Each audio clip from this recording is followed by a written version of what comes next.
안녕하세요. 오늘 여러분과 함께 깊이 파고들 주제는요. 바로 상호유도 회로에 숨겨진 열쇠라고 할 수 있는 결합계수 K입니다. 네, 반갑습니다. 이게 눈에 보이지 않는 코일들이 서로 어떻게 영향을 주고받는지 그 비밀을 푸는 열쇠 같은 거죠. 특히 전기회로나 무선 기술 이런 데 관심 있으시면 오늘 이야기가 정말 흥미로우실 거예요. 맞습니다. 저희가 참고한 자료는 이 K값이 뭔지 또 어떻게 계산하는지 이걸 아주 명쾌하게 설명하는 블로그 게시글인데요. 네네. 오늘 저희의 탐구 목표는 이 K라는 숫자가 그냥 공식에 나오는 그런 값이 아니고요. 실제 회로에서 코일들이 얼마나 끈끈하게 연결되어 있는지 그 관계의 밀도를 어떻게 보여주는지 한번 파헤쳐 보는 겁니다. 아, 관계의 밀도 아주 좋은 표현이네요. 자, 그럼 이 흥미로운 세계로 한번 같이 들어가 보시죠. 네, 좋습니다. 이 결합계수 K는 말씀하신 대로 두 코일 사이의 어떤 자기적 친밀도라고 할까요? 그걸 숫자로 나타낸 거라고 할 수 있습니다. 자기적 친밀도요? 네. 우리가 매일 쓰는 스마트폰 무선 충전기부터 시작해서 저기 거대한 전력망의 변압기까지 이런 데서 다 이 K값이 그 성능이나 효율을 좌우하는 핵심 요소 중 하나거든요. 정말 광범위하게 쓰이는군요. 그렇죠.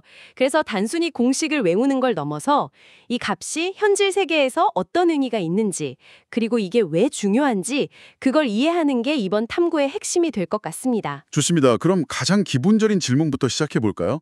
이 결합계수 K가 나오는 배경, 그러니까 상호유도 현상부터 간단히 짚고 넘어가야 할 것 같아요. 네네. 이거 우랄까 옆 사람이 기침하면 나도 모르게 움찔하는 것처럼 한쪽 코일의 전류가 변하면 그 자기장 변화가 옆에 있는 다른 코일에 전압을 만들어내는 그런 현상 맞죠? 아, 비유가 아주 적절한데요. 맞습니다. 그 상호 유도라는 게 그렇게 한 코일의 변화가 다른 코일에 영향을 주는 현상인데요. 이 결합계수 K는 바로 그 영향력의 정도라고 할 수 있어요. 즉, 두 코일이 자기적으로 얼마나 강하게 묶여 있는지 그걸 나타내는 척도인 거죠. 아, 영향력의 정도. 네. K값이 높을수록 두 코일은 자기적으로 아주 가깝고 강하게 연결돼 있다 이렇게 볼 수 있고요. 낮을수록 그 연결이 좀 느슨하거나 약하다 이렇게 해석할 수 있습니다. 이건 각 코일의 고유한 특성인 자기 인덕턴스 L1, L2라고 하죠.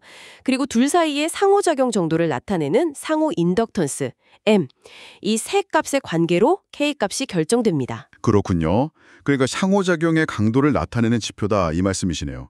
그럼 이 중요한 K값, 이거 어떻게 계산하나요? 자료에 공식이 딱 나와 있더라고요. 네, 있죠. 바로 K 콜 M 나누기 루트 L1 곱하기 L2 이거죠. 맞습니다. 여기서 M은 방금 말씀하신 상호 인덕턴스, 그러니까 한 코일 전류 변화가 다른 코일의 전압을 얼마나 유도하느냐 그 능력이고, L1, L2는 각 코일 자체의 자기 인덕턴스, 스스로 전류 변화에 저항하면서 전압을 만드는 능력을 말하는 거고요. 네, 맞습니다. 이 공식이 가만 보면 굉장히 흥미로운 지점이 바로 그 구조에 있어요. 구조요? 네, 분모에 있는 루트 L1 곱하기 L2 이게 L1과 L2의 기하 평균이거든요.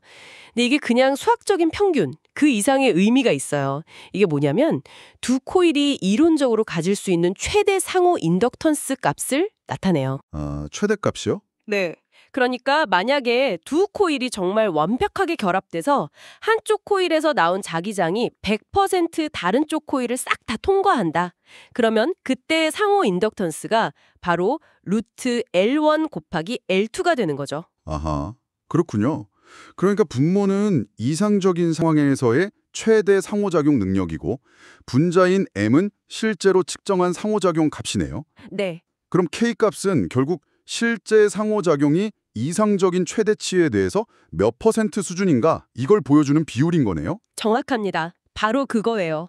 그래서 K값은 항상 0하고 1 사이의 값을 가질 수밖에 없는 거죠. 1에 가까울수록 이상적인 결합에 가깝고 0에 가까울수록 결합이 약하다는 걸 아주 직관적으로 보여주죠. 이 공식 자체가 두 코일 간의 자기적 결합 효율을 굉장히 명료하게 표현하고 있는 셈입니다. 이야, 이거 정말 흥미로운데요. K값이 0하고 1 사이다. 이건 알겠는데 그럼 그 구체적인 값들이 실제 회로에서는 어떤 상태를 의미하는 걸까요? 자료 보니까 크게 세 가지 경우로 나눠서 설명하고 있더라고요. 네, 맞아요. 먼저 가장 이상적인 경우부터 볼까요? K가 1일 때입니다. K가 1. 이건 이론상으로만 존재하는 이상적인 결합 상태를 의미해요. 이때는 한 코일에서 발생한 모든 자기선속, 그러니까 자기력선 있죠. 그게 전혀 바깥으로 새어나가지 않고 100% 다른 코일을 통과하는 거예요. 핵심은 누설 자속이 0이라는 겁니다. 무설 자속이 0이다. 네. 마치 비밀 메시지를 전달하는데 중간에 한 글자도 안 빠뜨리고 왜곡도 없이 완벽하게 전달되는 그런 상황하고 같다고 볼 수 있겠네요. 와, 누설 자속이 전혀 없다니. 그야말로 완벽한 에너지 전달이네요. 근데 말씀하신 대로 이론상으로만 존재한다면 현실에서는 거의 불가능하다는 뜻이겠죠. 뭐랄까 완벽한 진공 상태 만드는 것처럼요. 맞습니다. 현실에서 K콜 1을 만드는 건 거의 불가능해요. 왜냐면 자기장이라는 게 항상 가장 쉬운 길로 가려는 성질, 최소 자기저항의 법칙이 있거든요. 아무리 코일을 가깝게 붙이고 철심 같은 재료를 써도 미세하게 남아 공기 중으로 새어나가는 자기장이 있을 수밖에 없어요. 아, 그렇군요. 그래서 엔지니어들이 변압기 효율 높이려고 이 누설 자석을 어떻게든 줄이려고 끊임없이 코일 감는 방법이나 코어 재료를 연구하는 거죠. 정말 물리학 법칙하고 싸우면서 0.1% 효율이라도 더 얻으려고 노력하는 거예요. 그 작은 효율 개선이 모이면 엄청나겠네요. 그렇죠. 국가 전체 전력망에서는 그게 엄청난 에너지 절약으로 이어질 수 있으니까요. 아, 그렇군요. 이상적인 목표는 K=1이지만 현실은 다르다. 그럼 우리가 실제 회로에서 만나는 대부분의 경우는 어떤 모습일까요? 바로 그 두 번째 경우, 0 쇼어 핵걸, K 쇼어 핵걸 1, N 실제적인 결합 상태입니다. 실제적인 결합. 네, 현실 세계의 거의 모든 상호 유도 회로는 이 범위 안에 들어갑니다. 이 경우에는 한 코일에서 나온 자기선속 중에 일부가 다른 코일로 전달되지 못하고 바깥으로 새어나가는 누설 자속이 존재하는 거죠. 아, 누설 자속이 있군요. 네, 이 누설 자속은 결국 에너지 전달에는 기여하지 못하고 그냥 손실되는 부분이라고 생각하시면 돼요. K값이 1에 가까울수록 누설 자속이 적고 결함이 강하고요. 그래서 에너지 전달 효율이 높아요. 반대로 K값이 0에 가까울수록 누설 자속은 많아지고 결합은 약해지고 에너지 전달 효율도 떨어지게 되는 거죠. 그러니까 K값이 한 0.9 정도면 꽤 효율적인 결합이고 만약에 0.2 정도면 에너지 상당 부분이 그냥 허공으로 새고 있다. 이렇게 볼 수 있겠네요. 네, 그렇죠. 어쩐지 그 무선 충전할 때 스마트폰 위치 잘 맞춰야 충전 잘 되잖아요. 그 이유가 혹시 여기 있을까요? 위치가 틀어지면 K값이 낮아져서 효율이 떨어지는 건가요? 정확하게 보셨습니다. 스마트폰 무선 충전기가 딱 좋은 예시죠. 그 충전 패드하고 스마트폰 안의 코일 정렬 상태가 조금만 틀어져도 K값이 확 떨어져서 충전 속도가 느려지거나 아예 안 될 수도 있거든요. 코일 사이 거리뿐만 아니라 각도, 그러니까 기하학적인 배치가 K값에 큰 영향을 줍니다. 잠깐만요.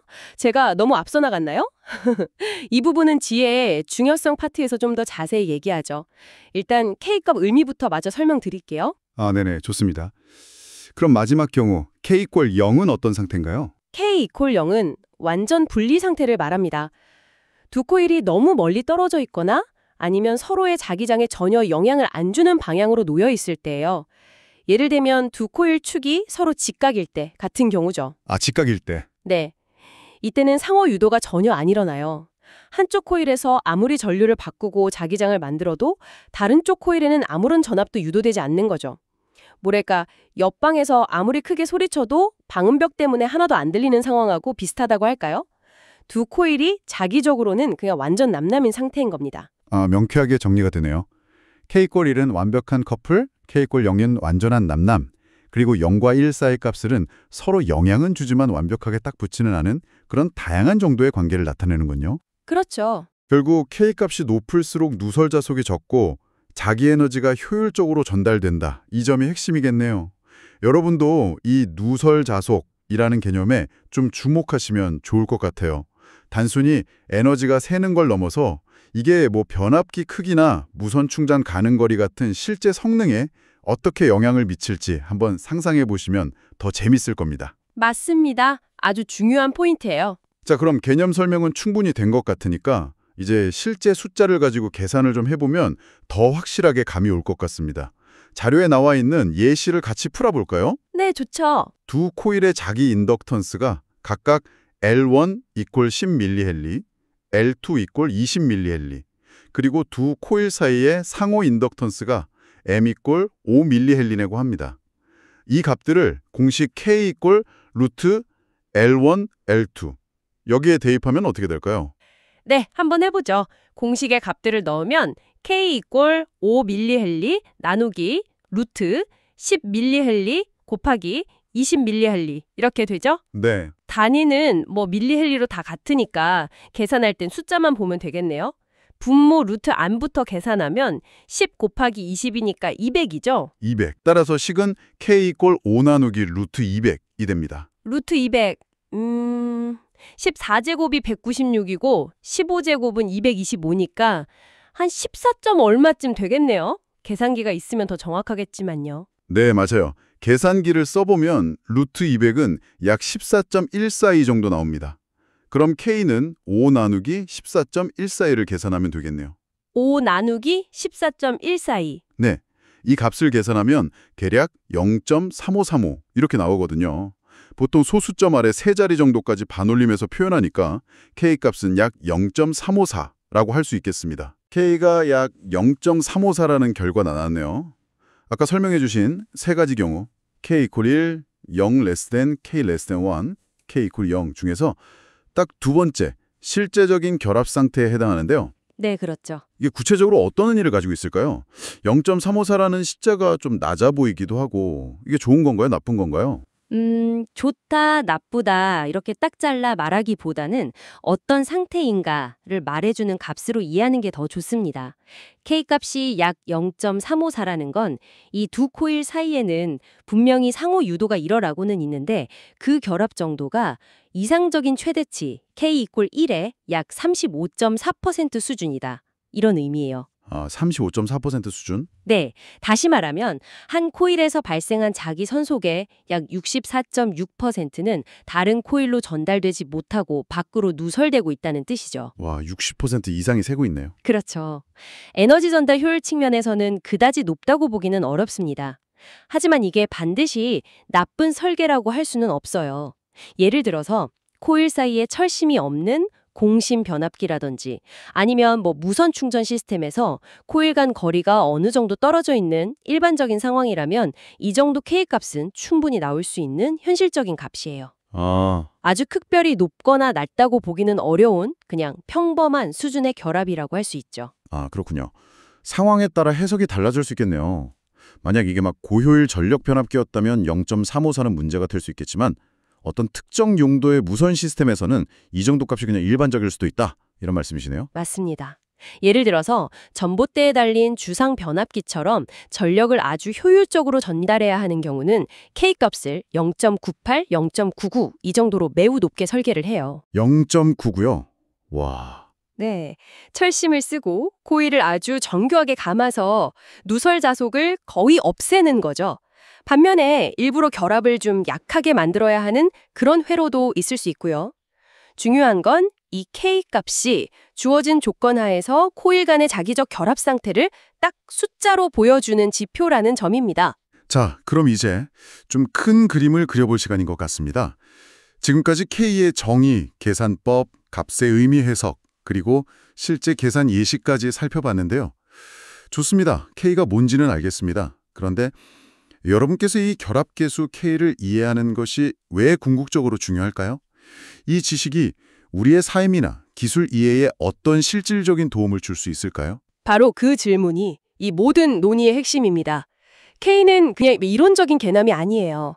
상호 유도를 활용하는 모든 전기 전자 시스템의 성능을 예측하고 분석하고 심지어 개선하는 데 있어서 필수적인 도구라는 거죠.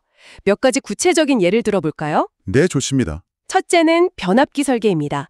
변압기의 가장 중요한 역할은 전압을 바꾸는 거지만 그 과정에서 에너지 손실을 최소화하는 게 정말 중요하거든요.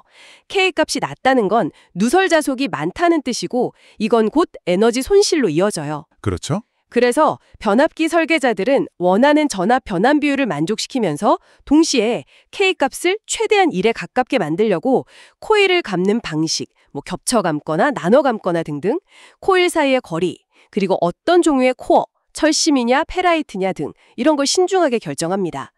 K값을 알면 변압기 효율뿐만 아니라 부하가 변할 때 전압이 얼마나 변하는지, 전압 변동률 같은 중요한 성능 지표도 예측할 수 있어요. 아, 변압기의 효율과 직결된다는 점은 정말 중요하네요. 우리가 쓰는 전기 상당 부분이 변압기를 거쳐오니까요. 그럼 변압기 말고 또 어떤 분야가 있을까요? 아까 잠깐 말씀하신 무선 충전 기술도 중요할 것 같은데요? 네, 맞아요. 무선 전력 전송 분야에서는 K가 정말 민감한 문제입니다. 스마트폰 무선 충전기를 예를 들면 충전 패드의 송신 코일하고 스마트폰의 수신 코일 사이의 K값이 충전 효율과 속도, 그리고 가능한 충전 거리를 결정해요. 네네. 두 코일이 완벽하게 정렬되어 있고 아주 가까우면 K값이 비교적 높지만 조금만 비뚤어지거나 거리가 멀어지면 K값은 그냥 뚝 떨어져요. 아, 경험해 본 것 같아요. 대충 올려놓으면 충전이 느리거나 안 될 때가 있죠. 그렇죠. 그게 바로 K값 변화 때문이에요. 그래서 무선 충전 기술 개발자들은 코일의 형태나 개수, 배치 이런 걸 최적화해서 사용자가 스마트폰을 좀 대충 올려놓더라도 비교적 높은 K값을 유지해서 안정적인 충전이 가능하게끔 설계하려고 많은 노력을 기울입니다. 전기자동차 무선 충전 같은 더 큰 규모의 시스템에서는 이 K값 확보가 더 중요한 기술적 과제가 되고요. 아, 무선 충전의 편리함 뒤에는 이 K값을 어떻게든 유지하려는 엔지니어들의 숨은 노력이 있었군요. 또 다른 예시는 없을까요? RFID, 무선 주파수 인식 시스템도 빼놓을 수 없죠. 우리가 교통카드나 도서관 책, 상품 태그 이런 데서 흔히 접하는 기술이잖아요. 아, 네네. RFID. RFID 리더기가 내보내는 전파, 즉 자기장을 이용해서 멀리 있는 태그 내부의 코일의 전력을 유도하고 태그는 그 전력으로 자기 정보를 리더기한테 다시 보내주는 방식인데요. 이때 리더기 안테나 코일하고 태그 안테나 코일 사이의 결합계수 K가 통신 가능한 거리와 인식 성공률에 결정적인 영향을 미칩니다. 아, 거기서도 K가 중요하군요. 네. K값이 너무 낮으면 태그가 충분한 전력을 못 얻거나 리더가 태그 신호를 제대로 못 받아서 인식이 실패하게 돼요. 그래서 RFID 시스템 설계할 때도 안테나 코일 디자인을 통해서 가능한 작동거리 내에서 안정적인 K값을 확보하는 게 중요합니다. 그렇군요. 와, 변압기, 무선 충전, RFID까지 상호 유도를 이용하는 거의 거의 모든 곳에서 K값은 성능을 좌우하는 핵심 지표네요. 단순히 회로도를 보고 해석하는 수준을 넘어서 실제 제품의 효율, 편의성, 작동 범위 이런 것들을 결정짓는 아주 중요한 설계 변수라는 걸 알겠습니다. 바로 그 점입니다. K는 회로 설계자에게 주어진 조건을 분석하는 도구이기도 하지만 동시에 원하는 성능을 얻기 위해 조절해야 하는 어떤 설계의 손잡이 같은 거예요. 설계의 손잡이. 네. K값을 이해하고 제어할 수 있다는 건 그 상호 유도 시스템의 성능을 최적화할 수 있는 능력을 갖춘다는 거 의미합니다. 따라서 관련 분야를 공부하시거나 현업에 계신 분들께는 반드시 깊이 이해하고 넘어가야 할 필수 개념이라고 할 수 있죠. 네, 오늘 정말 많은 것을 배웠습니다. 상호 유도 회로에서 두 코일 사이에 그 자기적 친밀도를 나타내는 결합계수 K. 네. 그 정의부터 시작해서 K는 엠파슬 LNL2라는 공식으로 계산하는 방법, 그리고 K값이 1일 때 이상적 결합, 누설자속 없음, 0과 1 사이일 때 실제 결합, 누설자속 존재, 0일 때 완전 분리, 각각 어떤 의미를 가지는지, 특히 누설자속 개념과 연결해서 확실히 이해할 수 있었어요. 네, 중요한 개념이죠. 네, L1 10mH, L2 20mH, M 5mH라는 구체적인 예시를 통해서 K 약 0.354를 계산하고 그 의미가 상황에 따라 어떻게 해석될 수 있는지도 살펴봤고요. 또 변압기, 무선 충전, RFID 같은 실제 기술에서 K값이 얼마나 중요한 역할을 하는지도 확인했습니다. 네, 오늘 논의를 통해서 K값의 계산법과 그 의미, 그리고 중요성에 대해서 충분히 이해하셨기를 바랍니다. 자, 이제 마지막으로 여러분께 생각할 거리를 하나 던져드리고 싶습니다. 네, 어떤 거죠? 오늘 우리는 주어진 L1, L2, M값으로 K를 계산하고 그 의미를 해석하는 방법을 배웠잖아요. 네, 그렇다면 이제 관점을 좀 바꿔서 우리가 원하는 K값을 만들려면 어떻게 해야 할까요? 아, 원하는 K값을 만든다. 네, 예를 들어서 두 코일의 물리적인 배치를 바꾼다고 상상해 보세요. 코일 사이의 거리를 더 가깝게 하거나 멀게 하면 코일의 축을 나란히 하거나 혹은 직각으로 만들면, 아니면 두 코일 사이에 공기 대신에 뭐 철심이나 다른 재료를 넣으면 이런 물리적인 변화들이 L1, L2, M값에 각각 어떤 영향을 미칠까요? 그리고 그 결과로 최종적인 결합계수 K는 어떻게 변하게 될까요? 더 나아가서 만약 아주 높은 K값, 예를 들어 고효율 변압기처럼요. 또는 반대로 의도적으로 좀 낮은 K값, 뭐 특정 센서 설계 같은 경우에요. 그런 값을 얻고 싶다면 코일의 모양, 크기, 가문수, 배치, 코어 재료 같은 것들을 어떻게 설계해야 할지 한번 고민해 보시면 어떨까요? 이것이 바로 이론을 실제 응용으로 연결하는 아주 중요한 사고 과정이 될 겁니다. 와, 정말 흥미로운 질문인데요. 단순히 주어진 값을 계산하는 걸 넘어서 내가 원하는 K값을 얻기 위해 물리적인 구조를 어떻게 설계하고 조작할 수 있을지 고민해보는 것. 그렇죠. 이야말로 오늘 배운 지식을 정말 창의적으로 활용하는 첫걸음이 되겠네요. 오늘 저희와 함께 상호 유도 회로와 결합계수 K의 세계를 깊이 탐구해 주셔서 감사합니다. 네, 감사합니다. 다음에도 유익하고 흥미로운 주제로 여러분을 찾아뵙겠습니다.